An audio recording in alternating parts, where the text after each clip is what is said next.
Ready to make your dream home a reality?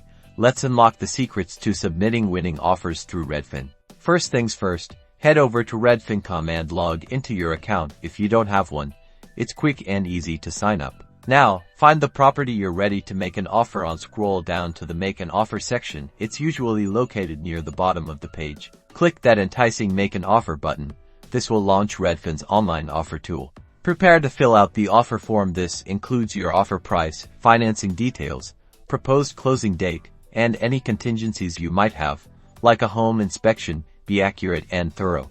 When detailing your financing, specify whether you're pre-approved for a mortgage and the amount you're pre-approved for. Include your down payment amount as well. Now, select any contingencies, such as a home inspection or appraisal. Remember, contingencies protect you. You can upload any supporting documents, like your pre-approval letter or proof of funds. This strengthens your offer.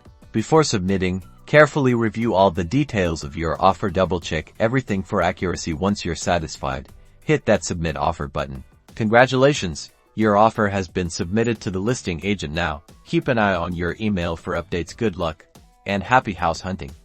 #Redfin Offers #Home Buying.